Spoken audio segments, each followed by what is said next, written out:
시민이 참여하는 RTB 시민방송.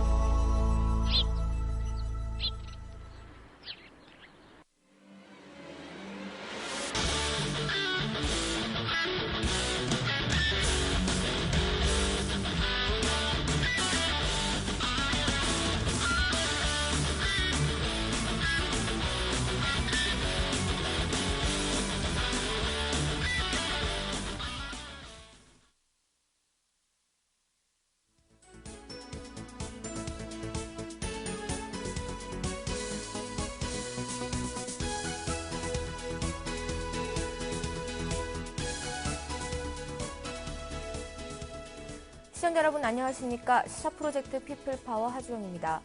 오는 11월 13일은 노동자 전태일이 분신한 지 38주기가 되는 날입니다. 1970년 이날 이후에도 수많은 노동자들이 노동 현장과 투쟁 현장에서 사나이갔습니다. 오늘 우리는 비정규직 노동자들의 목숨을 건 투쟁에서 처절했던 당시 노동자들의 현실을 다시 보고 있는데요.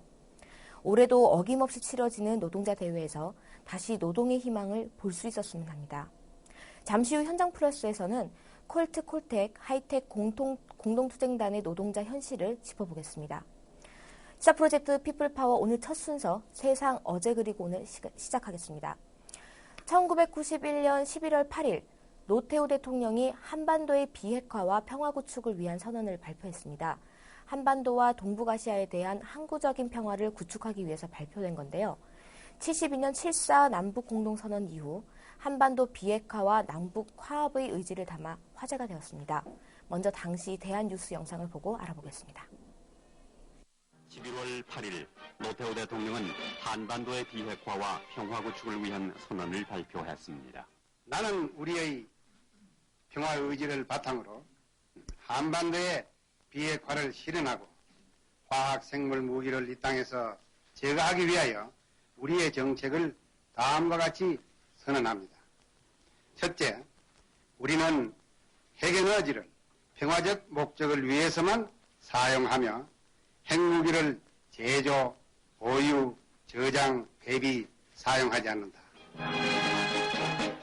둘째, 핵무기 확산 방지에 관한 조약과 핵안전조치 협정을 지켜 국내 핵시설과 핵물질은 국제사찰을 받도록 하며 핵연료 재처리와 핵농축시설을 갖지 않고 실제 핵무기와 무차별 살상무기가 없는 평화적인 세계를 지향하며 화학생물 무기의 전면적 제거를 위한 국제적 노력에 적극 참여하면서 여기에 관한 국제적 합의를 준수한다고 밝혔습니다. 네, 오늘 첫 순서 함께 얘기하실 분은 민중언론 참조상의 유영주 기자입니다. 안녕하십니까? 네, 안녕하세요. 자, 17년 전인 것 같은데요. 노태우 대통령이 한반도의 비핵화 평화 구축을 위한 선언 발표를 했는데 꽤 오랜 시절 지난 것 같습니다. 어떻습니까? 예, 그렇습니다. 그 선언 이후에도 2000년 최초의 남북 정상이 만나서 발표한 6.15 선언, 2007년 노무현 대통령과 김정일 국방위원장이 정상회담을 통한 14 남북 정상선언 등이 있었습니다. 네. 자, 1년 전에 14 그 남북 정상선언 있었는지 벌써 1년이 지났는데 당시에도 큰 화제가 되었지 않습니까? 지금 그동안의 선언에 담긴 내용들에 대해서는 좀 어떻게 평가가 되고 있습니까? 14 남북 정상선언은 남북 관계의 실질적인 발전을 다루었다는 평가가 많습니다. 네. 돌아보면 17년 전 노태우 대통령의 선언에도 그런 정신이 반영되어 있는데요. 하지만 14선언 1년이 지난 지금 그동안 남북 간 쌓아온 신뢰가 크게 후퇴하고 있다는 지적입니다. 신뢰 후퇴라고 하면 어떤 지점들을 지적하신 겁니까? 무엇보다 이명박 정부의 대북 정책이 기존 화해와 협력을 통한 한반도 평화와 실질적 달성 흐름을 이어가지 못하는 분위기입니다. 14선언 직후 남북 총리회담과 경제협력 공동위원회, 국방장관회담 등이 잇따라 가동됐는데요. 정권이 바뀌자 14선언에 담은 약속을 사실상 추진하지 않고 있는 분위기입니다. 네. 14선언은 당시에 이제 남북이 경제 협력을 중점적으로 얘기했다라는 부분에서 많이들 이제 논평도 나오고 기사들이 다뤄졌는데요. 어떻습니까? 예, 그렇습니다. 서해 평화 협력지대 설치가 핵심이었는데요. 이뿐 아니라 공동어로, 해주 직항로, 조선 협력단지, 고속도로와 철도 개보수, 백두산 관광, 이산 가족, 상봉 등의 대부분의 사업이 중단된 상태입니다. 네. 현 정부, 이명박 정부 들어서고 난 뒤에는 이런 일련의 사업들이 이제 예산이 너무 많이 든다. 뭐 이런 이유로 좀 추진하지 않겠다고 발표를 했던 걸로 기억이 나거든요. 네, 맞습니다. 통일부는 지난 10월 19일 14선언 이행에 약 14조 3천억 원이 들을 것으로 추산된다는 자료를 발표했습니다. 그러면서 예산 부족 탓을 하는데요. 그러나 남북 경협에 따른 생산 유발 효과가 약 2배 이상 될 것으로 분석되고 있어서 예산을 근거로 하는 건 설득력이 없어 보입니다. 네. 이쯤 되면은 이제 이명박 정부의 대북 정책이 도대체 뭐냐라는 질문들이 나올 법한데요. 어떻습니까? 네. 지난 4일 이명박 정부의 외교 통일 안보 정책에 대한 국회 대정부 질의가 있었는데요. 한승수 총리는 남북 간 모든 합의에 대해 협의할 의향이 있으며 북한이 대화에 응하면 모든 문제가 잘 풀릴 것이다 라는 기존의 입장을 되풀이하는 데 그쳤습니다. 14선언이 갖는 또 하나의 의미는 육자회담 이행과 평화체제 실현에 있어서 남북 당사자의 역할을 특히 강조했는데요. 정권 교체 뒤 남은 한미동맹을 북은 통미봉남을 올인하는 그런 모양새가 유지되는 실정입니다. 네. 자, 비핵화 남북 경협, 평화체제, 수식어와 내용들은 굉장히 많이 담고 있겠지만 중요한 것은 남북 현안이 남북 당사자가 해결하는 이런 것들이 좀 앞으로도 계속 전개가 될 필요성이 있다라는 생각이 좀 드네요. 자, 오늘 어제의 사건들은 이 정도 얘기를 하고요. 오늘 내용은 무엇을 준비하셨습니까? 예, 우리가 미디어다를 표명하며 세상에 태어난 인터넷 언론 미디어스가 창간 1주년을 맞았습니다. 미디어스는 창간 1주년을 맞아서 아기자기한 콘텐츠 기획을 하고 있는데요. 미디어 잔혹 혹은 희망의 일련사 미디어스에 보내는 달콤 쌀벌한 이야기 등이 눈에 띕니다. 네. 자, 미디어스는 지난 1년간 꾸준한 활동으로 미디어 비평지로 자리매김을 지금 하고 있는 상황입니다. 안영춘 미디어스 편집국장의 얘기를 들어보고 계속 이어가겠습니다. 미디어스가 창간 1주년을 갓 지났습니다. 처음 시작할 때는 굉장히 큰 뜻은 있었습니다만 모든 게 어설펐지요.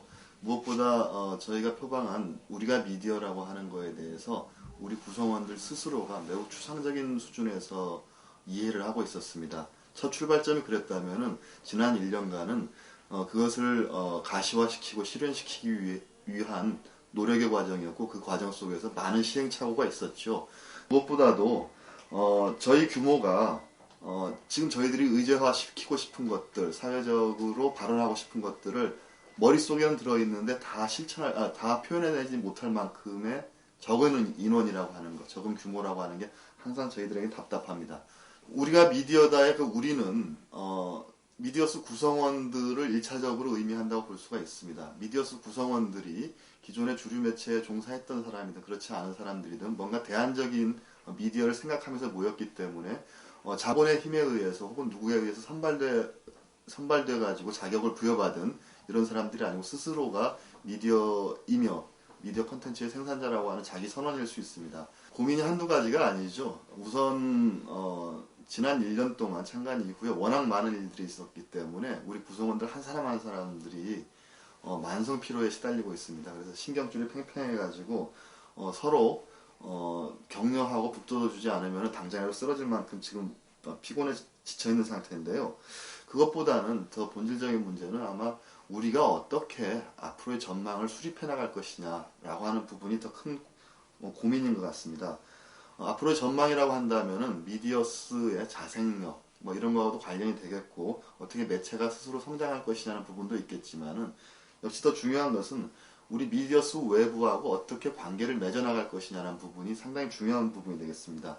미디어판이 유독 지난 1년간 격동기였죠. 다른 영역도 다 마찬가지입니다만은 그 격동이라고 하는 것은 정확한 의미에서는 아마 퇴조 혹은 후퇴 이런 의미가 아닐까 싶습니다.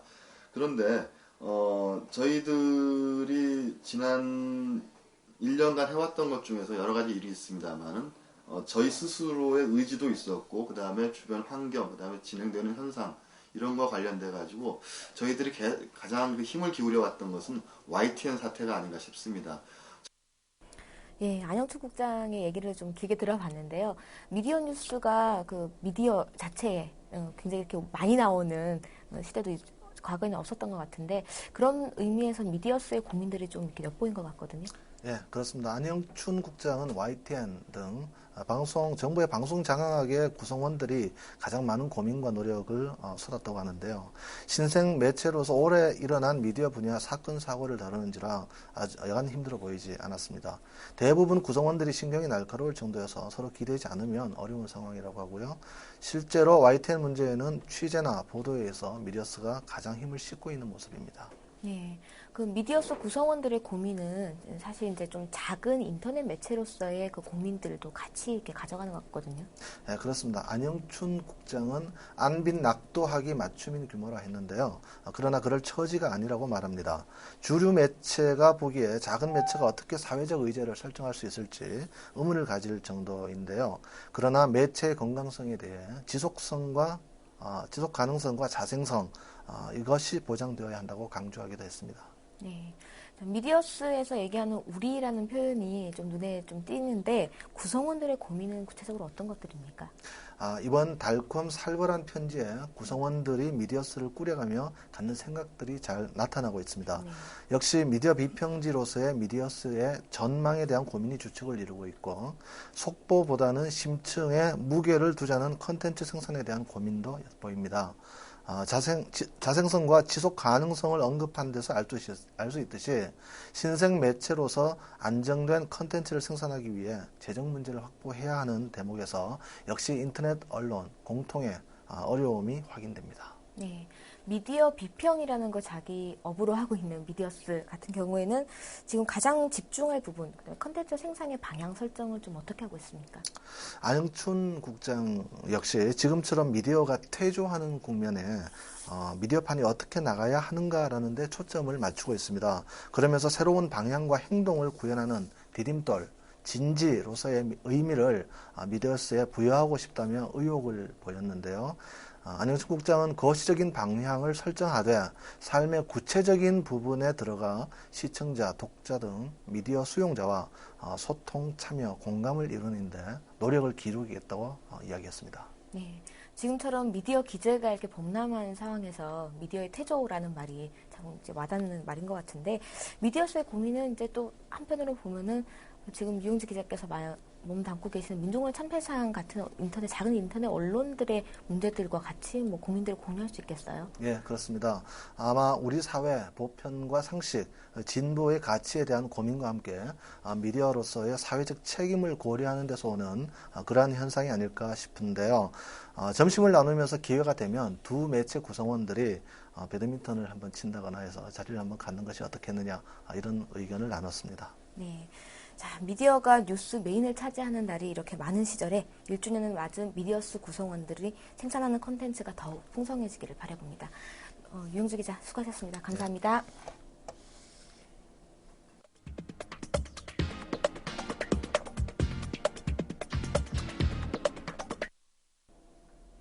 현장 플러스 시간입니다. 오늘 현장 플러스에서는 앞에서 말씀드린 노동자들의 상황들을 알아볼 텐데요.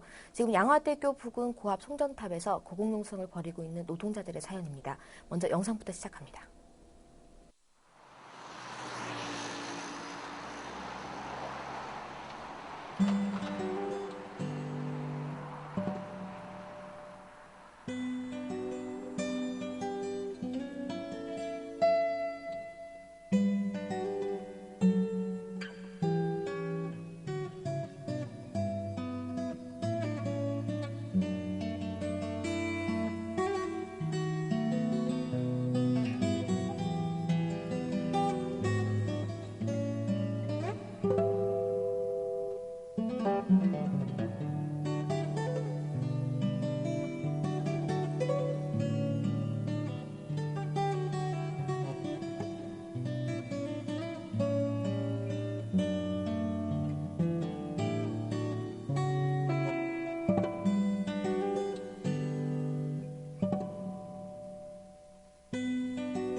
자질 있는 두 동지의 안위를 걱정하는 것이 아니라 두 백성이 우리 투쟁을 승리로 이끌는 그 분노와 힘으로 모아낼 수 있도록 힘을 모았으면 좋겠습니다.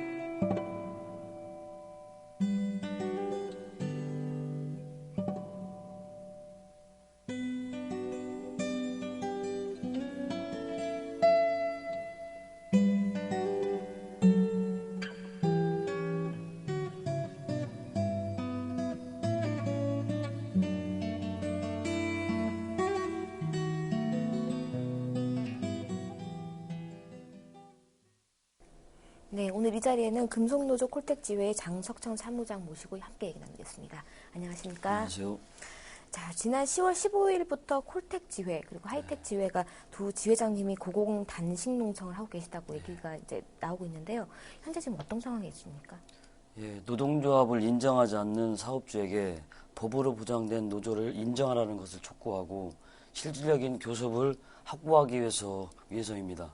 또 금속노조 차원에서 29개 장기투쟁 사업장 문제를 해결할 것을 아래로부터 요구하기 위해서입니다. 네.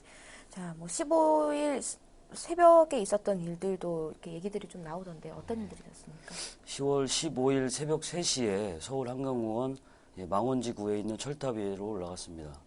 15만 4천 볼트가 전류가 흐르는 40m 철탑 위에서 고공농성 24일차, 삭발단식 14일차를 진행하고 있으면서 공동투쟁단은 아침 7시부터 콜텍과 하이텍 본사 출근 투쟁과 중식 집회까지 오전 프로그램을 이행하고 오후는 하이텍 회장 집 앞 집회를 진행합니다. 콜텍 사장 집에서도 돌아가면서 밤샘 농성을 진행하고 있습니다. 서울 지역 장기투쟁 사업장 연대도 좀 꾸준히 방문을 하고 있습니다. 네, 영상으로 보면은 굉장히 위험해 보이거든요. 고공농성이라고 하는 것 자체가. 그럼에도 불구하고 지금 두 분 지회장께서 올라가 계신 이유가 무엇입니까?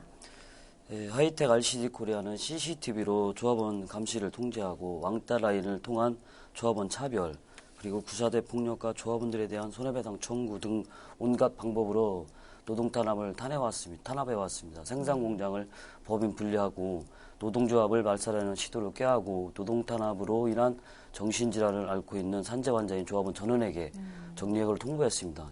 이제 노동조합을 인정하지 않으려는 자본과 맞서 7년 동안 투쟁을 해왔고 이제 노동조합을 인정하지 않으려는 악질 자본에 맞서 공동의 투쟁을 전개해야 되는 것은 결론에 다다랐습니다.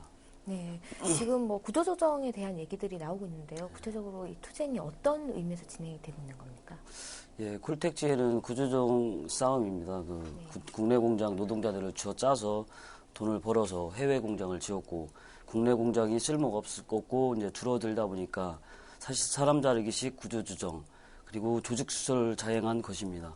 가관인 것은 구조조정이 아니라 물량을 맞추지 못해서 폐업을 했다라고 얘기를 합니다. 손가락이 잘리고 먼지 구덩이 속에서 천식 환자가 되어가면서 피땀으로 일한 콜텍 조합원들의 말입니다.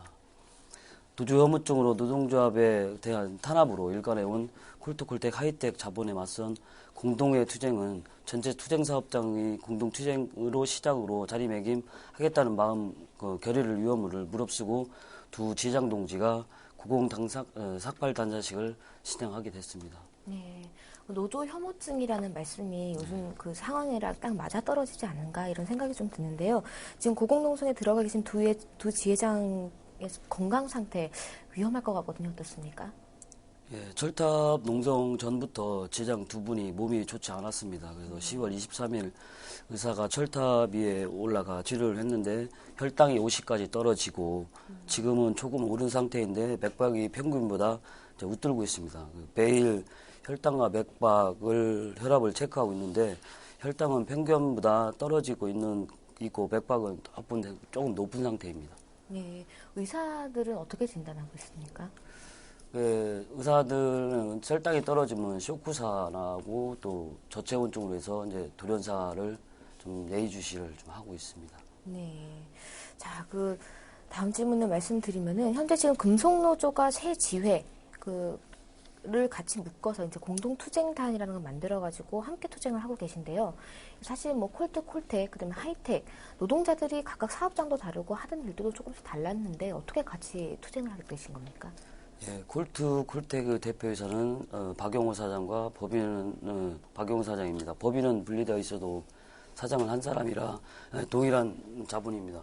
콜텍은 작년 7월에 30일자로 폐업을 단행했고 콜트는 올해 8월 30일자로 폐업을 단행했습니다. 콜트와 콜텍은 공동 투쟁 대책위를 구성해서 공동으로 지금 투쟁을 전개하고 있습니다. 콜텍과 하이텍이 만나게 된 것은 콜텍의 박용호, 하이텍 박천서 사장은 두 사장이 만들어주었습니다. 자본의 법적 법무법인이 동일합니다.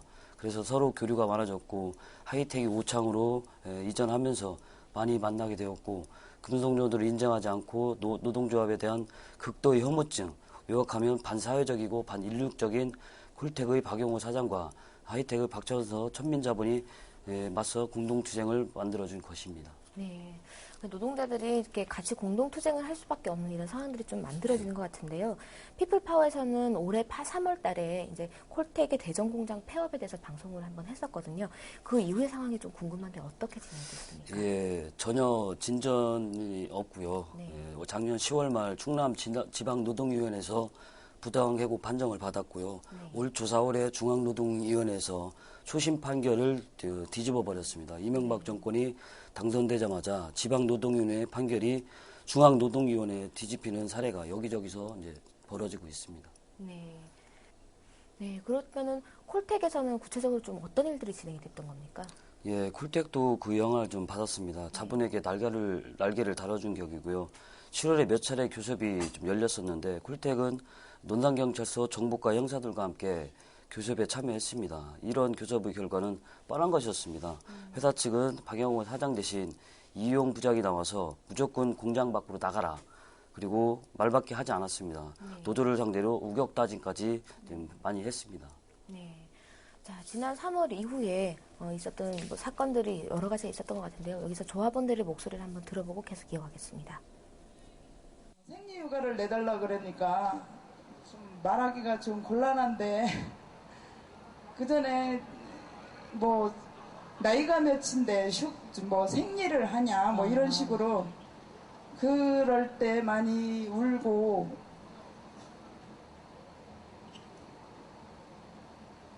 정년퇴직까지 저는 다닐 줄 알았는데 이렇게 잘려가지고 이렇게 싸울 거라는 건 상상도 안 해봤고 사장님은 우리 이제 식솔들 책임을 져야 되지 않겠느냐고 가족이라고 하지 않았느냐고 우리를 이렇게 적장한다고 길바닥에다 내박치고 해외 노동자 찾아서 가시면 되겠냐고 책임을 지라고 기계는 아까워서 기름칠해서 닦아라도 쓰지만 사람은 가차없이 버린다는 거예요.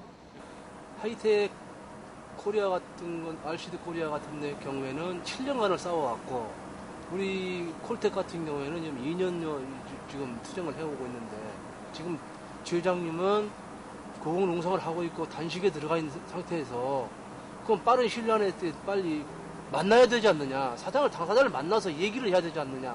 사장 집에 가서 이렇게 잠복도 해서 좀 만나보려고 해도 만날 수가 없고 또 그러면 회사에 가서 또 거기서 거점 투쟁을 하면서 회사에서 만나려고 해도 만나주지도 않고 당신네들은 회사를 도저히 돌릴 수가 없다라고만 얘기하는데 예? 그럼 돌릴 수 없으면은 다른 대안도 있을 것이고 여러 가지 대안이 있을 건데 무적대고 영상 공동 안 된다 소리만 하면은 우리 노동자들 어디 갈 것인가. 그래서 앞으로도 정말 박용호 사장이 정말 마음을 달리 먹고 노동조합에 협조를 하지 않는 한 우리 지회장님이나 아니면 다른 우리 조합원들이 끝까지 앞으로 계속 할 것이다. 투쟁을 할 것이다. 라고 그렇게 생각하고 있습니다. 예, 콜텍 노동자들의 목소리를 한번 들어봤는데요. 자, 사무장님, 예. 그 얼마 전에 하이텍 노동자들과 같이 대전지방노동청에서 농성을 했다고 들었거든요. 이제 공동투쟁의 또 하나의 시발점으로 이제 갔던 것 같은데 어떤 일들이 있었습니까? 예, 콜텍과 하이텍을 묶어서 요구를 전달했습니다. 그 노동 관련 국가 기관이 되는 노동지방청이다 보니까 그래서 집회 도중 한 4시경에 대전 노동청장과의 면담을 좀 주선해서 있었는데 대전 노동청 관계자들이 막말과 삿대질을 했습니다. 노동조합원들에게.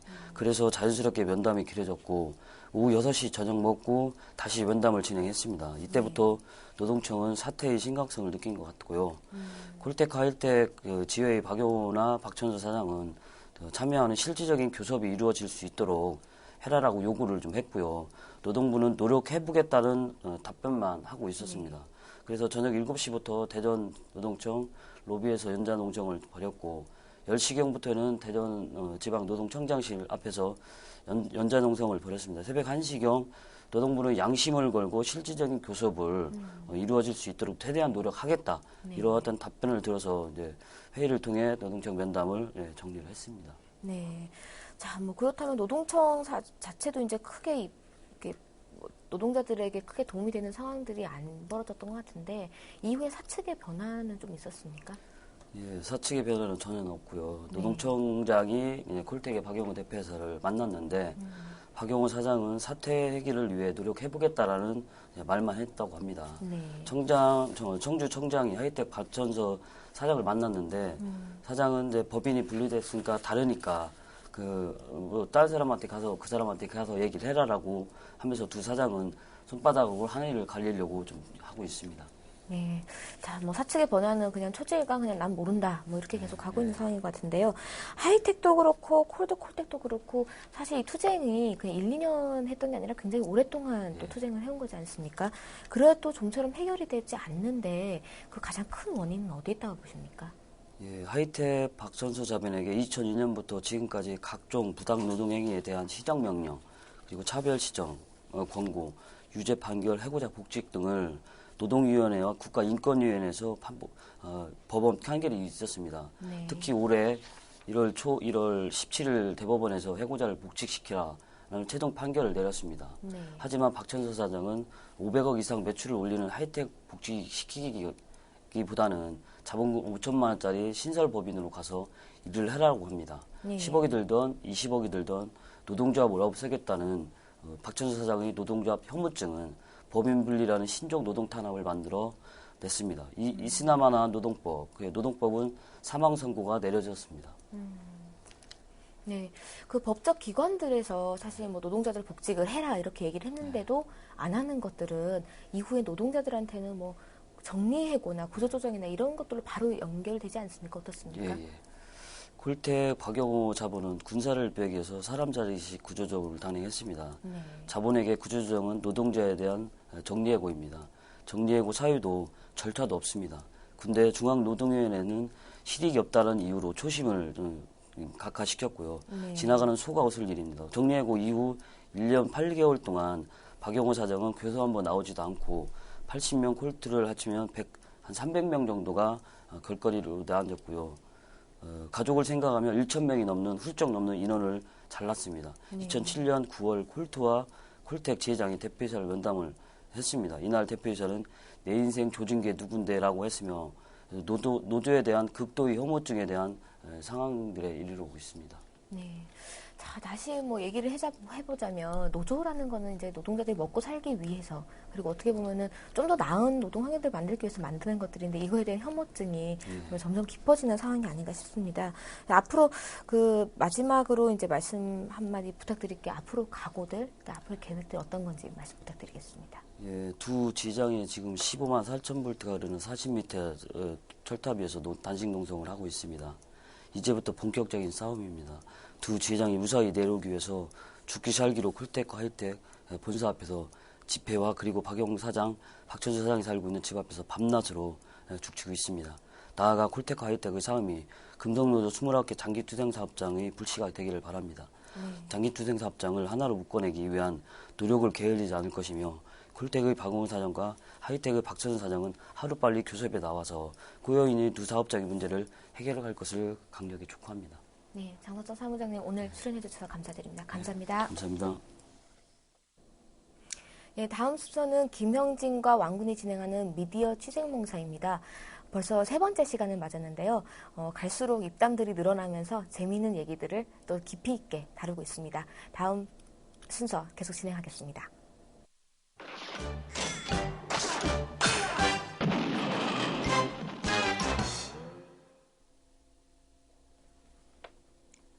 안녕하세요. 미디어 취생농사의 김영진입니다. 네, 김한입니다. 미디어 취생농사 오늘 벌써 세 번째 시간인데요. 그동안 잘 지내셨는지요? 예, 먼저 시작하기에 앞서서 저 멀리 바다 건너 독일에 계신 어느 분이 취생농사가 너무 재밌다는 메일을 보내주셨습니다. 바야흐로 지구촌 시대를 살고 있다는 걸 실감하지 않을 수 없는 그런 순간이었는데요. 예, 참 기분 좋은 일이었습니다. 보통 사람들은 그런 것들을 안부 메일로 읽고 있는데 YC는 좀 팬레터의 수준으로 그것들을 좀 읽고 있는 게 아닌가 싶네요. 하여간 지난주에는 어떤 것들에 취해 있었나요? 예, 지난주도 다른 여타 주들과 비교해도 손색이 없을 만큼 복잡 다단한 그런 개화 늑대 시간이었는데요.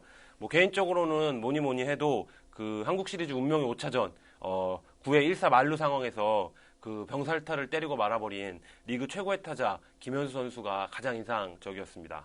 네, 저는 자세히는 모르지만 하도 인터넷에서 김현수의 눈물이라는 것들이 화제가 돼서 저도 사진은 한번 검색을 해서 봤거든요.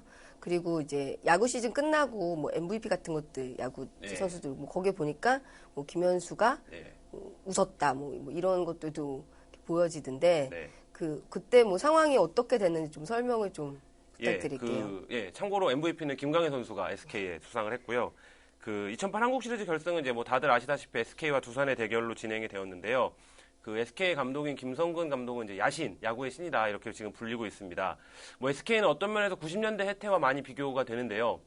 90년대 해태가 이제 어떤 믿을 수 없는 경기를 하는 괴력의 팀이었다면 지금의 SK는 가장 믿을 만한 경기를 하는 굉장히 기계적인 팀입니다. 한편에서는 지금의 SK 정도 전력이라면 일본 리그에 가도 충분히 통할 만하다 이런 정도의 평가를 지금 받고 있는 그런 수준의 팀인데요. 야구의 신 김성근 감독, 제가 사실 LG 팬이고 그렇기 때문에 저는 요즘에 가을에 야구하지 않는 그 팀 때문에 야구에 대한 관심이 많이 줄어들었는데 LG 꼴등. 그분이 원래 LG 감독도 맡으셨잖아요. 제가 알기로는 잦은 번트 대기나 투수 교체가 너무 이렇게 자주 해서 좀 재미없어 하는 그런 좀 평가를 많이 받았던 걸로 기억하거든요. 예, 일각에서는 지금 이제 말씀하신 딱 그 지점의 김성근 감독 특유의 어떤 스타일에 대해서 비난이 있었습니다. 그리고 이번 한국 시리즈에서도 허구현 해설위원이 은근히 이제 김성근 야구를 폄하한다 이런 이제 네티즌들의 그런 혐의를 쓰고 네티즌들에게 질타를 당하기도 했는데요. 김성근 감독은 스스로 이제 야구는 혼이다 이렇게 설명을 하고 있습니다. 승부는 혼이다 이런 얘기인데요. 혼은 이기는 거다 이런 거죠. 승부는 이기는 거다. 글쎄요, 누가 뭐라고 한다고 하더라도 실제로 수십 년 이상을 야구에 매진해온 어떤 장인의 포스가 느껴지는 그런 말이 아닌가 저는 그렇게 생각합니다. 말씀하신 한국 시리즈 운명의 5차전이죠. 5차전 9회 말 1사 만루 상황이 어떻게 진행됐나요? 예, 먼저 절호의 찬스였죠. 1사 만루였습니다. 제 기억하기로는 2대0으로 지고 있는 상황이었고, 동점주자와 역전주자까지 다 나가 있는 이제 그런 상황이었는데, 우선 이제 김현수 선수에 대한 설명이 좀 필요한 것 같은데요. 김현수 선수는 올 시즌 타격 3관왕입니다. 3할 오픈 7리로 이제 타격왕, 그 다음에 168개 안타로 최다 안타, 그 다음에 4할 오픈 4리의 출루율을 기록한, 바야흐로 리그 최고의 선수인데요. 더욱 주목해야 될 것은 이제 김현수 선수가 88년생입니다. 근데 이제 그런 결호의 찬스가 김현수 선수에게 찾아왔는데, 운명처럼 3차전에서도 김현수 선수가 이제 그런 찬스에서 병살타를 때린 적이 있었거든요. 근데 이제 그날도 9회 말 1사 만루의 찬스에서 병살타를 때려버리고 말았습니다. 20살의 리그를 이미 제패해버린 어떤 그런 선수인데요. 올 한 해 가장 압도적이고 극악스러운 타격을 보여줬던 선수였는데 참 안타까운 장면이었습니다. 제가 완시 좀 스타일을 안다고 생각하고 있었는데 되게 많이 도취되신 것 같아요. 네. 아무래도 김현수 선수의 묻지마 그냥 광팬이 아닌가, 팬덤이 아닌가 이런 생각이 드네요. 네, 그렇습니다. 김현수 선수를 보면 딱 두 가지 생각이 드는데요. 한 가지는 그가 태어난 이 출생연도를 볼 때 어떤 비릿한 감정입니다. 88년생이 이미 하나의 장르를 대표하고 또 제패하고 있다는 거를 보면서 이제 뭐 드는 비애감인데요. 바야흐로 동생들의 시대가 왔다. 뭐 이런 느낌입니다. 이제 좀 형들한테 자리를 좀 비켜줄 걸 요구하는 어떤 건장한 동생을 만났을 때 그런 좀 오그라듦 같은 게 들고요. 다른 한 가지는 이제 프로야구 같은 컬러 TV 이후의 문화 장르들도 대중문화사들도 이제 극복해야 할 유산과 또 그것을 극복하는 것 자체가 재미가 되는 어떠한 내러티브 구조를 갖기 시작했다는 겁니다. 김현수 선수가 왼손 타자인데요. 왼손 타자의 계보만 보더라도 김현수 선수 앞에 이병규 선수, 그리고 또 그 앞에 양준혁 선수, 또 장성호 선수도 있죠, 그 중간에. 그리고 장효재 선수까지 이런 왼손 천재 타자의 계보를 잇고 있는 어떤 괴력의 타자가 나타났다. 그리고 이거 굉장히 앞으로 오랫동안 꾸준히 그리고 탄탄한 이야기가 되지 않을까. 저는 개인적으로 그런 면에서 굉장히 흥분된 상태로 김현수 선수를 지켜보고 있습니다. 너무 빠져 계신 것 같아요. 네. 근데 올 한 해는 야구가 진짜 선풍적인 인기를 많이 얻었던 한 해였던 것 같아요. 롯데가 야구, 가을에도 야구 하자라는 그런 이제 슬로건을 내걸면서 4강까지 진출하게 됐고, 그리고 실제로 이제 야구 신드롬들을 많이 만들어낸 것 같고, 또 한편으로는 베이징 올림픽을 우리가 또 떠올려 보면 그 당시에 한국 야구가 우승까지 했지만 많은 사람들을 심취하게 만들었던 것 같아요. 예, 시대가 복잡할수록 투쟁이 가열차질수록 역설적으로 스포츠에 대한 열광이 극대화되는 측면이 있습니다. 역사적 경험으로 비춰보면요.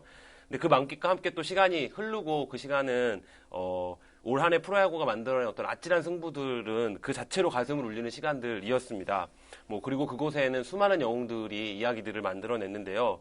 그것에 옳고 그름의 문제를 제기할 수는 없다고 봅니다. 저도 제가 김현수 선수에게 빠져 있는 것처럼 그런데 이제 문제는 이런 거겠죠. 이제 야구가 끝나고 열정에서 깨어나서 다시 현실로 돌아와야 할 때 바로 지금 우리의 상황이 어쩌면 9회말 투아웃인지도 모르겠다 이런 생각도 듭니다.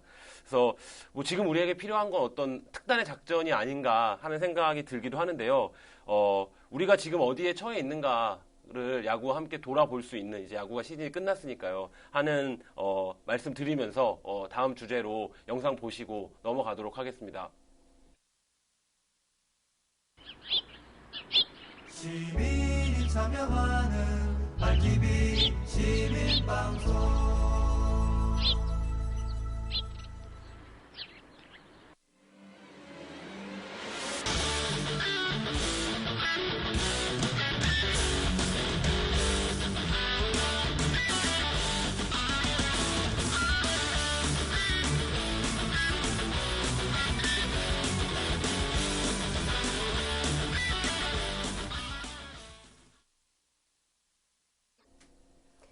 오바마가 미국의 대통령으로 당선이 됐죠. 네, 오바마가 당선이 됐습니다. 네, 저는 모든 분들이 많이 그랬었겠지만 미국 대선에 좀 많은 흥미를 가졌던 것 같아요. 이번 대선에. 사실 오바마하고 맥케인 후보가 이렇게 붙은 상황에서 좀 흥미로운 지점들이 많았잖아요. 네. 세계 인종 대결이라는 그런 것들도 있었고, 그리고 이제 부시 정부에 대한 이제 평가와 최근에 미국 금융 경제가 완전히 몰락하면서 경제 위기 속에서 과연 어떤 대통령이 탄생할 수 있을까? 그리고 그런 것들에 많은 사람들이 주목을 했던 것 같아요. 그리고 사실상 미국의 대통령이라는 게 좀 어떤 나라하고도 이제 맞물려 있는 좀 지구의 방위사령관 같은 느낌을 들게 하잖아요. 그리고 어디선가 언제든지 나타나는 홍반장 같은 예, 그런 좀 위상을 가지고 있기도 하고, 그래서 전 세계적으로 이번 미국 대통령 선거에 많이 좀 빠져 있었던 것 같아요. 늘 네. 그랬겠지만. 그렇습니다. 오바마의 승리가 지향한다라는 것이 흡사 노무현의 승리가 뭔가를 지향한다고 믿었던 우리네 어느 날들과 많이 닮아 있는 것 같은데요. 전통적인 공화당 우세 지역에서도 오바마가 선전을 했고요. 그리고 돌풍 같은 바람이 일어서 사실 선거를 개표 자체가 시시할 정도로 오바마가 압승을 거둔, 그리고 상하원 모두를 민주당이 장악한 상황인데요. 이런 선거 공학적인 면에서 보나 우리의 몇 년 전 어느 날들과 지금 미국이 굉장히 닮아 있는 이런 모습이 아닌가 이런 생각이 들었습니다. 사실 미국 대선이 우리의 운명을 좌우한다. 이런 것들로 많이 이제 언론에서들 이제 타이틀을 뽑고 이제 그 조명을 하고 있잖아요. 근데 사실상 그 오바마하고 맥케인 후보 시절이요. 그때 당시에 미디어들이 이들의 정책에 관심을 가졌나 저는 이제 돌이켜보면은 전혀 아니었다라는 생각이 들거든요. 그러니까 보면 민주당과 공화당의 차이, 그 안에서 그 후보들이 가지고 있는 정책은 어떤 건지 이제 기껏 나오는 게 이제 한미 FTA 뭐 이런 수준이었잖아요. 그런 걸 다 빼고 나면 뭐 흑인 뭐 이렇게 인종 문제로 이제 그런 것들을 많이 이야기들 했었고요. 그러다 보니까 보도나 이 내용 자체가 되게 그 오바마와 맥케인의 경주를 하는 것들을 이제 중심으로 많이 보도를 했고 뭐 그 여론조사 같은 것들만 계속 얘기해서 누가 우세다, 누가 승리하고 있다, 뭐 이런 것들만 하고 있었던 것 같아요.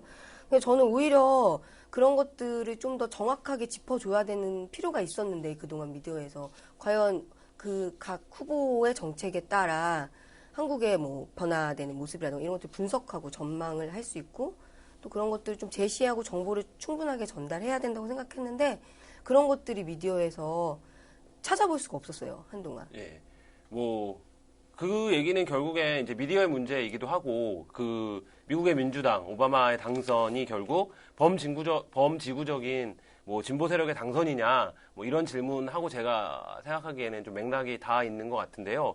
뭐, 이런 얘기겠죠. 뭐, 그, 오바마 맥케인 후보자 시절에 비교로 보면 이제 그런 수준의 인상 비평이라면 차라리 인상으로 보면 맥케인이 낫지 않냐 뭐 이런 농담들이 있었는데요. 결국엔 미국의 미국의 민주당과 오바마를 어떻게 평가할 것이냐 이 문제가 아닌가 싶습니다.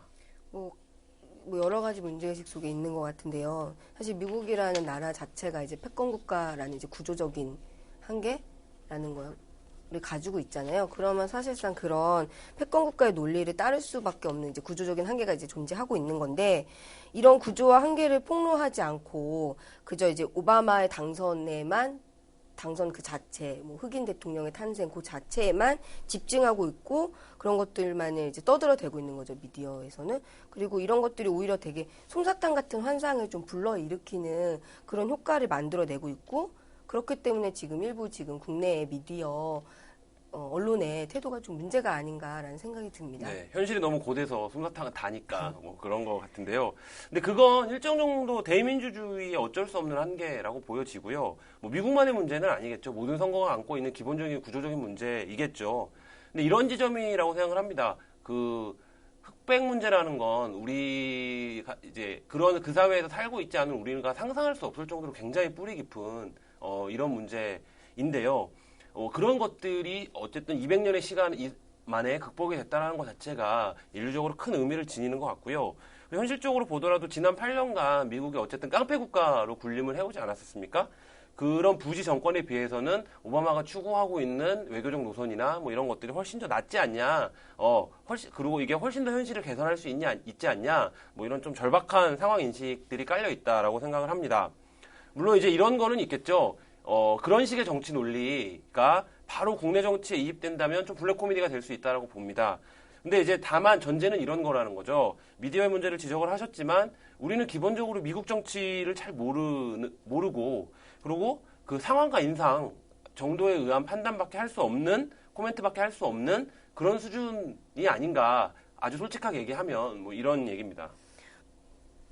그러니까 미디어의 역할이나 책임이 더 중요하다고 보여지는 것 같아요. 저희가 미국 정치나 미국의 상황들을 접할 수 있는 건 저는 영어를 못하고 오직 한국어밖에 못하는데 그런 사람들이 접할 수 있는 건 사실상 누가 번역해놓은 글을 보지 않거나 그러면 당연히 이제 언론을 찾아갈 수밖에 없는데 그렇기 때문에 그 미디어에서 오바마 맥케인의 그 경합 자체만을 본 게 아니라 그 내용이 거기에 담겨져 있는 내용 같은 것까지도 훨씬 더 많이 좀 추궁하고 찾아보고 분석하고 뭐 이런 것들을 좀 전달해 줬어야 된다는 생각이 들거든요. 근데 그런 가운데 그 경향신문이 특정 후보를 지지하는 사설을 썼잖아요. 네. 오바마 지지를 거의 선언을 했죠. 근데 이러한 부분들이 앞서 말했던 그 미디어에서 미국 정치나 지금 상황이나 뭐 그 두 후보 간의 정책 이런 것들이 얘기되지 않은 상황에서 주장으로 이렇게 사설을 통해서 이제 드러났을 때는 사실 독자들 입장에서는 좀 뜨거할 수도 있지 않나라는 저는 좀 그런 부정적인 생각도 가지고 있거든요. 예, 뭐 그렇게 볼 수도 있을 텐데요. 저는 그렇게 보지는 않습니다. 저는 굉장히 신선했는데요.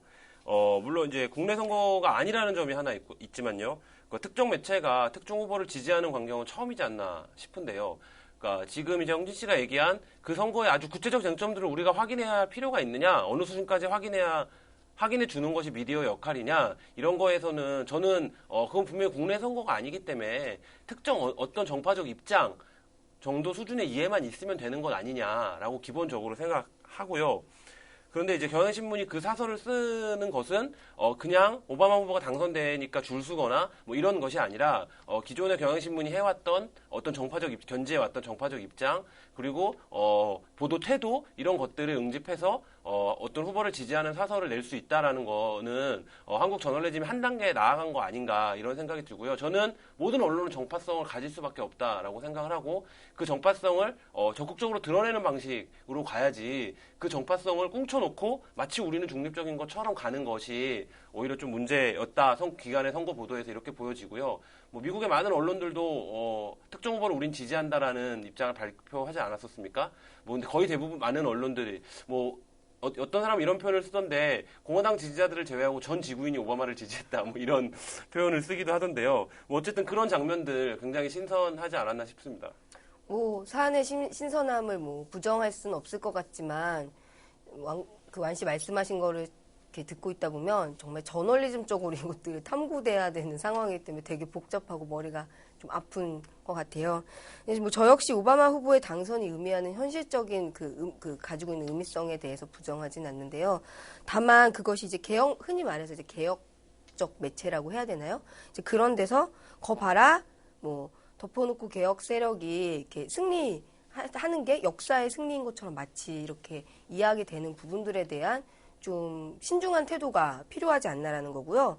사실 이러한 그 허황된 근거로 이 모든 것들, 미디어나 내용들이 뭐 취사 선택되거나 거기서 혹시라도 이제 변형이 되거나 이러한 부분들이 그 오용으로 이제 나타나는 것들에 대해서 되지 않았으면 한다는 생각이 있는 겁니다. 뭐 그리고 뭐 사실 오바마는 당선이 됐고 엄청난 양의 기사들이 지금 쏟아져 나오고 있잖아요.